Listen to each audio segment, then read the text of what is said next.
பஹல்காம்ல வந்து பாகிஸ்தான் தீவிரவாதிகள் அட்டாக் பண்ணிருக்காங்க. அப்போ இந்த வக்ஃபு மசோதாவுக்கு எதிரான சதித்திட்டம் தான் இந்த அட்டாக்கா சார்? அப்படித்தான் சொல்லுகிறார்கள். இருப்பினும் விசாரணை நடந்து கொண்டிருக்கின்றன. அந்த விசாரணை முடிந்தவர்தான் தெரியும். குறிப்பாக தமிழகத்தில் வரக்கூடிய நாட்களில் மு.க.ஸ்டாலின் அரசாங்கம் டைரக்டர் ஜெனரல் ஆஃப் போலீஸும் சீஃப் செக்ரட்டரியும் மிக மிக சாதாரணமாக எடுக்கக்கூடாது, தீவிரமான பாதுகாப்பை தர வேண்டும். இல்லை என்றால் தமிழகத்திற்கு இது ஒரு ஆபத்தான நிலைமை வந்துவிடும். தயவு செய்து இந்துக்களுடைய உயிரை காப்பாற்றுங்கள். இல்லை என்றால் 2026 பொதுத் தேர்தலில் திராவிட முன்னேற்ற கழகத்திற்கு ஒரு பெரிய ஒரு சோதனை காலமாகிவிடும் என்று தான் பொதுமக்கள் நினைக்கிறார்கள். இதில் டைரக்டர் ஜெனரல் ஆஃப் போலீஸ் நேரடியாக தலையிட வேண்டும் என்பதுதான். சரியான சமயத்தில் கொடுப்பார். உடனே அவசர கோலத்தை அள்ளித்தரிக்க வேண்டும் என்று செய்ய மாட்டார் நரேந்திர மோடி. அவருக்கு தீவிரமாக ஆராய்ந்து அதற்கான ஒரு வட்ட வைப்பு அன்றைக்கெல்லாம் செய்து கொண்டு மிக மிக ரகசியமாக வைத்திருக்கக்கூடிய அந்த மாதிரியான ஏர் ஸ்ட்ரைக் இந்த மாதிரி வைத்திருப்பார்கள். தங்களுக்கும் தெரியும், அபிநந்தன் என்ற ஒரு தமிழ்காரர் தான் நம்ம புல்வாமா பால்கோட் போது பண்ணாரு. அது மாதிரியான ஒரு தீவிர சாகசங்களை எல்லாம் நரேந்திர மோடி செய்து காண்பிப்பார். இதற்கு உடனே ட்ரம்ப் சொல்லிட்டாரு, நீங்களாம் ஜாகிரதையா இருங்க, நாங்களாம் உங்களுக்கு ஹெல்ப் பண்றோம்னு. ஆனால் தாக்குதலில் கண்டிப்பாக ஒரு இஸ்ரேல்காரனும் யூரோப்பியர்காரனும் தாக்கப்பட்டிருக்கிறார், மரணம் அடைந்திருக்கிறார்கள். மறைந்ததில் அதிகமாக கர்நாடகா, மகாராஷ்டிரா போன்ற தமிழர்கள் ஓரிருவர் இருக்கிறார்கள். வைத்திருந்து பார்த்தால் நரேந்திர மோடிக்கு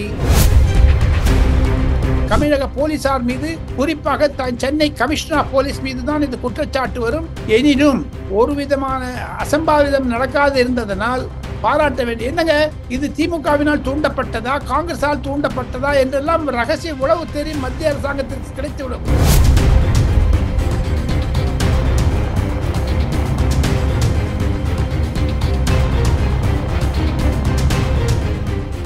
ரியல் ஒன் நண்பர்கள் நேயர்களுக்கு வணக்கம். தொடர்ச்சியாக பல்வேறு முக்கியமான தகவல்களை நம்முடைய வாசகர்களுடன் பகிர்ந்து வரும் மூத்த பத்திரிகையாளர் டெல்லி ராஜகோபாலன் சார் அவர்கள் நம்முடைய இருக்கிறார். வணக்கம் சார். நமஸ்காரம்பா, நமஸ்காரம். மிக துயரமான நிலைமை. நாம் இருவரும் இது பேச ஆரம்பிப்போது 28-30 உயிர்கள் இந்தியாவில் இருக்கக்கூடிய சிட்டிசன்ஸ், ஒரு இந்தியாவினுடைய ஒரு பாகிஸ்தானுடைய ஆக்கிரமிப்பின் பேரில் இந்தியர்கள், குறிப்பாக இந்துக்கள் மரணம் அடைந்திருக்கிறார்கள். சிவா, உங்ககிட்ட ஒரே ஒரு வேண்டுகோள். இந்த தொலைக்காட்சி ஆரம்பிப்பதற்கு முன்னதாக உயிரிழந்த பேரிழந்த ஒரு குடும்பங்களுக்கும் அந்த உயிரிழந்த ஆத்மாக்களுக்கும் சாந்தி அடைய வேண்டும் என்று ஒரு செகண்ட் மௌனம் இருக்கலாம் என்று நான் நினைக்கிறேன். அவருடைய சாந்தி அடைய வேண்டும் என்று பிரார்த்தனை செய்கிறோம். சாந்தி அடைய வேண்டும் சார். ரியல் ஒன் நேயர்களும் ஒரு நிமிடம் இதை அனுபவித்தால், காரணம் என்ன என்று கேட்டால், அவர்கள் உயிர் அது ஒரு ஷர்ட் அவுத்துட்டு அங்க மார்ல குடிச்சு அடிச்சிருக்கான் பாருங்க. அதெல்லாம் பாத்தீங்கன்னா கோர காட்சிகள். தாங்கள் கேள்வி கேட்கலாம், நான் பதில் சொல்லுவேன். புல்வாமா என்பது ஒரு நரேந்திர மோடிக்கு இருக்க மிகக்கூடிய சோதனையாகத்தான் இருக்கிறது. 11 ஆண்டுகளில் இது மாதிரியான ஒரு தாக்குதல் இல்லை. இருப்பினும் எந்த சோதனைகளையும் சாதனையாக்க மாற்றிக்கொள்ளக்கூடிய திறமை படைத்தவர் நரேந்திர மோடி. காரணம், அவர் 10 வருடம் 15 வருடம் முதலமைச்சராகவும் 10 வருடம் பிரதமராக இருந்ததை தவிர அவருக்கு இருக்கக்கூடிய RSS பயிற்சி என்பது சமாதானத்தை கொடுக்கும், கட்டுப்பாட்டை கொடுக்கும். ஆத்திரப்பட மாட்டார், மெதுவாக ரொம்ப டீப் திங்கிங் உடையவர், அழுத்தமான ஆள் நரேந்திர மோடி. அடிக்க ஆரம்பிச்சாருன்னா பார்த்துட்டே இருங்க, ஒரு மாசத்துல பாருங்க எங்கெங்கெல்லாம் ஆகுது பார்த்துட்டே இருங்க. சோ அதுதான் நரேந்திர மோடிக்கு ஒரு சோதனை காலம். இருப்பினும் எதிர்கட்சி தலைவராக இருக்கக்கூடிய ராகுல் காந்தி அமெரிக்காவிலிருந்து ஏதோ பேசுகிறார், அவர் வாய் தவறி பேசுகிறார், உளறுகிறார். இருப்பினும் தமிழக முதலமைச்சர் மு.க.ஸ்டாலின் அவர்கள் இந்த தாக்குதலை, போராளிகளுடைய தாக்குதலை, தீவிரவாத தாக்குதலை கண்டித்திருப்பதனால் மத்திய அரசாங்கமும் ஒரு தேசிய பண்புடைய மு.க.ஸ்டாலினுக்கு வரவேற்கிறார்கள் என்றாலும் கூட இனி வரக்கூடிய நாட்களில் தமிழகமும் மிக ஜாக்கிரதையாக இருக்க வேண்டும் என்பதுதான் மத்திய உள்துறை செயலாளர் டிஜிபிக்கும் சீஃப் செக்ரட்டரிக்கும் டிஸ்ட்ரிக்ட் போலீஸுக்கும் டிஸ்ட்ரிக்ட் கலெக்டருக்கும் எழுதியிருக்கக்கூடிய தாக்குதல். இன்று காலை 12 மணி அது அனுப்பப்பட்டது இமெயில் மூலமாக என்று ஒரு சிறப்பு செய்தியை ரியல் ஒன் நேயர்களுக்கு பகிர்ந்து கொள்வதில் மிகவும் ஒரு துயரத்துடன் இருந்தாலும், காரணம் நம்மளுடைய ஆத்மாக்கள் அது ஒரு பதற்றப்பட்டது. அந்த ஒரு 5-10 நிமிடங்கள் அடிக்கும் பொழுது குழந்தையை வைத்துக் கொண்டு ஓடி இருக்கிறார்கள், துணி காமால் ஓடி இருக்கிறார்கள், சொத்து சுகங்கள் எல்லாம் விட்டிருக்கிறார். அதை தவிர ஸ்ரீநகரிலிருந்து சென்னைக்கோ கோயம்புத்தூருக்கோ 40,000 50,000 என்று விமானத்தில் இருக்கக்கூடிய டிக்கெட்டுகள்லாம் ரொம்ப அதிகமா போயிடுச்சு. மத்திய அரசாங்கத்திற்கு இது ஒரு சோதனை. சார் இப்போ வந்து பாத்தீங்கன்னா இந்த வக்ஃபு வாரிய சட்ட மசோதா கொண்டு வந்த பிறகுதான் அதற்கு எதிராக பல்வேறு மாநிலங்கள்ல பல்வேறு அமைப்புகள் எதிர்ப்பு தெரிவித்து போராட்டத்தில் ஈடுபட்டாங்க. இந்த அடிப்படையில் தான் நேற்று தமிழகத்துல கமலாலயம் முன் கூட பிரதமர் மோடியுடைய போட்டோ புகைப்படம் எரிக்கக்கூடிய நிகழ்வு நடந்தது. வெஸ்ட் பெங்காலை பொறுத்த வரைக்கும் பங்களாதேஷ்ல இருந்து பயங்கரவாதிகள் உள்ள இறங்கி அடித்ததன் மூலமாக பல மோதல்கள் ஏற்பட்டதாக செய்திகள் வெளியாகிட்டு இருந்துச்சு. இதை அடுத்து இப்போ பாத்தீங்கன்னா பஹல்காம்ல வந்து பாகிஸ்தான் தீவிரவாதிகள் அட்டாக் பண்ணிருக்காங்க. அப்போ இந்த வக்ஃபு மசோதாவுக்கு எதிரான சதித்திட்டம் தான் இந்த அட்டாக்கா சார்? அப்படித்தான் சொல்லுகிறார்கள். இருப்பினும் விசாரணை நடந்து கொண்டிருக்கின்றன. அந்த விசாரணை முடிந்தவர்கள் தெரியும். குறிப்பாக தமிழகத்தில் வரக்கூடிய நாட்களில் மு.க.ஸ்டாலின் அரசாங்கம் டைரக்டர் ஜெனரல் ஆஃப் போலீஸும் சீஃப் செக்ரட்டரியும் மிக மிக சாதாரணமாக எடுக்கக்கூடாது, தீவிரமான பாதுகாப்பை தர வேண்டும். இல்லை என்றால் தமிழகத்திற்கு இது ஒரு ஆபத்தான நிலைமை வந்துவிடும். தேர்தல் வருகிறது, மும்முரமாகிவிட்டது.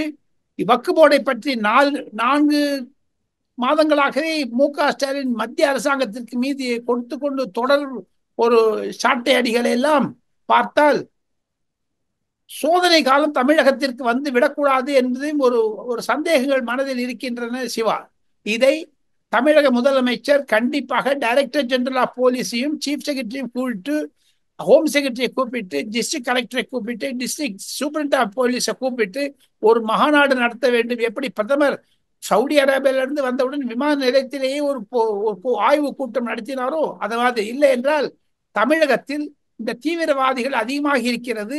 அதைத்தான் ஆளுநரும் மத்திய உளவுத்துறையும் சொல்லுகிறார்கள். இனி இருக்கக்கூடியது தமிழக முதலமைச்சர் மு.க.ஸ்டாலினுக்கு தான் பொறுப்பு அதிகம். அந்த பொறுப்பை அவர் தட்டி கழிக்க கூடாது.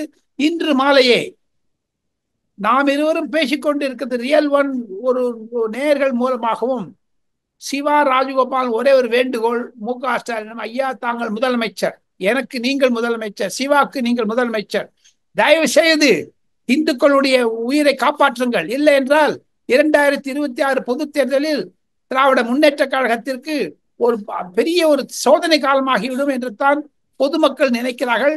இதில் டைரக்டர் ஜெனரல் ஆஃப் போலீஸ் நேரடியாக தலையிட வேண்டும் என்பதுதான் வேண்டுகோள். சார், இப்போ பிரதமர் மோடி மீது தாக்குதல் நடத்துவதற்கு பயங்கரவாதிகள் சதி திட்டம் தீட்டி இருந்தாங்க அப்படிங்கிற செய்திகளும் ஊடகத்துல வந்துகிட்டு இருக்கு. இப்போ பிரதமர் மோடி அவர்கள் சவுதி சென்றிருந்த பயணத்தை ரத்து செய்துவிட்டு உடனடியாக நாடு திரும்பி இருக்காங்க. இதெல்லாம் எப்படி சார் பாக்குறது? காரணம் என்ன என்று கேட்டால் ஒரு தலைமையை கொடுக்க வேண்டும். இராணுவத்திற்கும் இராணுவ அதிகாரிகளுக்கும் விமானப்படை, கப்பற்படை, தரைப்படை போன்ற அந்த அதிகாரிகளுக்கு ஒரு ஆர்டர் கொடுக்கணும், ஆணையிட வேண்டும். அதையெல்லாம் பிரதமர் நரேந்திர மோடியால் தான் கொடுக்க முடியும். அதனால் தான் அவர் அதை ரத்து செய்து கொண்டு வந்து விட்டார், ஓடோடி வந்து விட்டார். ஏர்லி மார்னிங் 6:30க்கு லேண்ட் ஆயிருக்காரு, 7 o'clock மீட்டிங் ஆரம்பிச்சிட்டாரு. அவருக்கு ஓய்வு தூக்கம் என்பது கிடையவே கிடையாது. இருப்பினும் அமெரிக்காவில் சுற்றுப்பயணம் செய்து கொண்டிருந்த நிர்மலா சீதாராமனையும் டெல்லிக்கு வாங்கன்னு அழைச்சிட்டாங்க. இன்று மாலை புதன்கிழமை மாலை 5 மணிக்கு கேபினட் கமிட்டி ஆன் செக்யூரிட்டி என்ற கூட்டம் நடைபெறுகிறது. டெல்லி ஒரு பதட்ட நிலையில் இருக்கிறது. இதற்கு ஒரு சமாதானம் வேண்டும். எது இருப்பினும் பொதுமக்களுக்கு, தமிழர்களுக்கு பதட்டப்பட வேண்டாம். அனைத்தும் நிர்வாகங்கள் எல்லாம் கண்ட்ரோல்ல இருக்குது. நரேந்திர மோடி இனி விழித்து கொண்டு விட்டார் என்பதைத்தான் ராஜ்நாத் சிங், டாக்டர் ஜெய்சங்கர் போன்றவர்கள் அறிக்கை மூலமாக தெரிவிக்கிறார்கள். தமிழர்கள் பயப்பட வேண்டாம் என்பதுதான் ஒரு கருத்து. சிவா சார், இப்போ கடந்த காலத்துல பாகிஸ்தான் பயங்கரவாதிகள் ஒடுக்குவதற்கு இந்தியா சர்ஜிக்கல் ஸ்ட்ரைக் போன்ற அட்டாக்ல கூட ஈடுபட்டாங்க. இப்போ சுமார் 30 பேருக்கு கிட்ட இந்த தாக்குதல் மூலமாக பகல்காம் பகுதியில் கொல்லப்பட்டிருக்காங்க. சோ இதற்கு இந்தியாவுடைய பதிலடி பாகிஸ்தானுக்கு எப்படி சார் இருக்கும்? சரியான சமயத்தில் கொடுப்பார். உடனே அவசர கோலத்தை அள்ளித்தரிக்க வேண்டும் என்று செய்ய மாட்டார் நரேந்திர மோடி. அவருக்கு தீவிரமாக ஆராய்ந்து அதற்கான ஒரு வட்ட வைப்பு அன்றைக்கெல்லாம் செய்து கொண்டு மிக மிக ரகசியமாக வைத்திருக்கக்கூடிய அந்த மாதிரியான ஏர் ஸ்ட்ரைக் இந்த மாதிரி எல்லாம் வைத்திருப்பார்கள். தங்களுக்கும் தெரியும், அபிநந்தன் என்ற ஒரு தமிழ்காரர் தான் நம்ம புல்வாமா பால்கோட் போது பண்ணாரு. அது மாதிரியான ஒரு தீவிர சாகசங்களை எல்லாம் நரேந்திர மோடி செய்து காண்பிப்பார். நரேந்திர மோடிக்கு கிரைசிஸை எப்படி ஆப்பர்ச்சுனிட்டியா கன்வெர்ட் பண்ணுங்கிறது நல்லா தெரியும். ராகுல் காந்தி மாதிரி உளர மாட்டார். சோதனை காலத்தில் இருக்கு நன்றாக யோசித்து முடிவெடுப்பார். அதற்கு உதவியாக ராஜ்நாத் சிங், அமித்ஷா, ஜெய்சங்கர், நிர்மலா சீதாராமன், மற்ற கட்சி பிரமுகர்கள் இருக்கிறார்கள். சிவா சார், இப்போ இந்த தாக்குதல் மூலமாக மாநில அரசுகள் எந்த நிலையில சார் இருக்கின்ற மாநில அரசுகள் செய்ய வேண்டியது என்ன, எப்படி பாக்குறீங்க சார்? மத்திய அரசுக்கு இனி இது ஒரு தேசியத்தில் ஒரு அவசர கால நிலை மாதிரி வந்து விட்டது. இனி ஒரு ஃபர்தரா ஒரு சிவில் வார் மாதிரி போகக்கூடாது என்று தான் பலர் கருதுகிறார்கள். ஒரு குட்டி சண்டையாக போய்விட்டால் பாகிஸ்தானிடம் இருக்கக்கூடிய ஒரு நியூக்ளியர் வெப்பன் இந்தியா கிட்டே இருக்குது. அதெல்லாம் நம்ம யோசிச்சு பார்க்கணும். இதற்கு உடனே ட்ரம்ப் சொல்லிட்டாரு, நீங்களாம் ஜாகிரதையா இருங்க, நாங்களாம் உங்களுக்கு ஹெல்ப் பண்றோம்னுட்டு. ஆனால் தாக்குதலில் கண்டிப்பாக ஒரு இஸ்ரேல்காரனும் யூரோப்பியர்காரனும் தாக்கப்பட்டிருக்கிறார், மரணம் அடைந்திருக்கிறார்கள். மறைந்ததில் அதிகமாக கர்நாடகா, மகாராஷ்டிரா போன்ற தமிழர்கள் ஓரிருவர் இருக்கிறார்கள். வைத்திருந்து பார்த்தால் நரேந்திர மோடிக்கு அதிகாரிகளை எல்லாம் கூப்பிட்டு பேசுகிறார். தாக்குதல் குறைந்தது 1 மாதம் ஆகும் என்று தான் சொல்லுகிறார்கள். சிவா, ரகசியமாக இருப்பதனால் செய்திகள் கசிய ஆரம்பிக்கவில்லை இன்னும் டெல்லியில். அதிகாரபூர்வமான ஒரு அறிக்கை 6 மணிக்கு வரும் என்று தான் செய்தி தொடர்பாளர்கள் சொல்லுகிறார்களே தவிர நரேந்திர மோடி அந்த பதட்டில் இருந்து இன்னும் ஒரு சமாதானத்திற்கு வரவில்லை. அனைவருடைய முகத்திலும் ஒரு தொங்கு தெரிகிறது. எதிர்கட்சிகள் வேண்டுமென்றே இதை கொஞ்சம் பெருசுபடுத்தினாலும் மனசாட்சி இல்லாமல் உள்ளேரே சந்தோஷப்பட்டு கொண்டிருந்தாலும் இது நரேந்திர மோடிக்கு லாபமானால் மேற்கு வங்காளத்திலும் தமிழ்நாட்டிலும் பீகாரிலும் நரேந்திர மோடி ஜெயித்து விடுவாரே என்ற ஒரு அச்சமும் எதிர்கட்சி மனதில் இருக்கிறது. குறிப்பாக காங்கிரஸ், திமுக, கம்யூனிஸ்ட் போன்ற கட்சிகள் மடே இக்கட்சிகள் கூட அதிகமாக அடிக்கக்கூடாது என்று சொல்லுகிறார்கள். நரேந்திர மோடி மீது ஒரு அனுதாப அறை வரக்கூடாது என்று சொல்லுகிறார்கள்.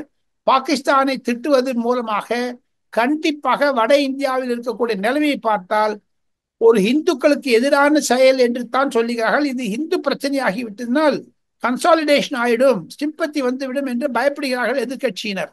சார், இப்போ தமிழகத்தில் இருக்கக்கூடிய பாஜக அலுவலகம் கமலாலயம் முன்பாக ஆதித்தமிழர் பேரவை அப்படிங்கிற ஒரு அமைப்பு வந்து ஆர்ப்பாட்டம் நடத்துறாங்க. அதற்கு காவல்துறை அனுமதி கொடுக்கல. அதையும் மீறி நடத்தப்பட்ட ஆர்ப்பாட்டத்தை காவல்துறையினர் அடக்க முற்படுத்துறாங்க. இந்த நேரத்தில் வந்து பாத்தீங்கன்னா பிரதமர் மோடியுடைய புகைப்படம் தீயிட்டு எரிக்கப்படுகிறது. காவல்துறையினர் ஓடி சென்று அதை தண்ணி ஊற்றி அணைக்க பாக்குறாங்க. இது தமிழகத்துடைய தலைநகர் சென்னையில கமலாலயம் முன்பாக நடக்கிறது. இதை எப்படி சார் பார்ப்பது? இது மாதிரி தமிழகத்தில் இருக்கக்கூடிய அனைத்து கட்சிகள் அலுவலகத்தில் மற்ற பாஜகவினர் செய்ய ஆரம்பித்தால், திமுக அண்ணா அறிவாலயத்தில் செய்தால், கம்யூனிஸ்ட் கட்சியினுடைய தலைவரத்தில் முன்னாடி செய்தால், காங்கிரஸ் சத்தியமூர்த்தி பவன் செய்தால் உருப்படார்களா? தமிழக போலீசார் இதற்கு அனுமதி கொடுத்திருக்க கூடாது. தமிழக போலீசார் மீது, குறிப்பாக சென்னை கமிஷனர் போலீஸ் மீது தான் இந்த குற்றச்சாட்டு வரும். எனினும் ஒரு விதமான அசம்பாவிதம் நடக்காது இருந்ததனால் பாராட்ட வேண்டிய. என்னங்க இது திமுகவினால் தூண்டப்பட்டதா, காங்கிரஸால் தூண்டப்பட்டதா என்றெல்லாம் ரகசிய உளவு தெரியும் மத்திய அரசாங்கத்திற்கு கிடைத்துவிடும். இது முடித்த பிறகு கவனித்துக் கொள்வார்கள். இது மாதிரியான ஒரு தாக்குதல்கள் 2026 திராவிட முன்னேற்ற கழகத்தை தோல்வி அடைய வைக்கும் என்று தான் அச்சப்படுகிறார்கள் திமுகவினர். அதனால பயப்படுறாங்க. போலீஸ் கிட்ட கொடுத்தாவும் கஷ்டமா இருக்குது. இந்த மாதிரியான போராட்டங்கள் பாஜக முன்னாடி 2 வருடத்தில் பாஜகவுடைய முன்னேற்றம் என்பது சிவா, தமிழகத்தில் அனைத்து மாவட்டங்களிலும் பாஜகவை பற்றி பேச ஆரம்பித்து விட்டார்கள். இதற்கு திமுக தான் மிக மிக மிக ஒரு முக்கியமான ஒரு ரோல் பிளே பண்ணியிருக்காங்க. அதைத்தான் கம்யூனிஸ்ட் கட்சிகள் திரும்பி சொல்லுகிறார்கள். பாஜகவை வளர்த்து விட்டது திமுக என்று. இப்படி அதிமுக கூட்டு சேர்ந்ததனால் அதிமுக இப்ப பாருங்க, பிஜேபிக்கு காமன் ஏடிஎம்கே, ஏடிஎம்கேக்கு காமன் பிஜேபி, பிஜேபி டிஎம்கே என்று பிஜேபி நடுவில் வந்துச்சு பாருங்க. இப்போ நரேந்திர மோடியினுடைய புகைப்படத்தை எரிப்பதன் மூலமாக அவருக்கு அனுதாப அலைகள் தான் அதிகமாக வருமே தவிர அவருக்காக முஸ்லிம் சமுதாயம் மற்றும் கிறிஸ்தவர்கள் பாராட்டினாலும் இந்துக்கள் ஒன்றாவதற்கான ஒரு வழிமுறைகள் இருக்கிறது. சிவா, பல்வேறு முக்கியமான தகவல்களை நம்முடைய ரியல் ஒன் வாசகர்களுடன் பகிர்ந்து கொண்டதற்கு நன்றி சார். தேங்க்யூ, நன்றி.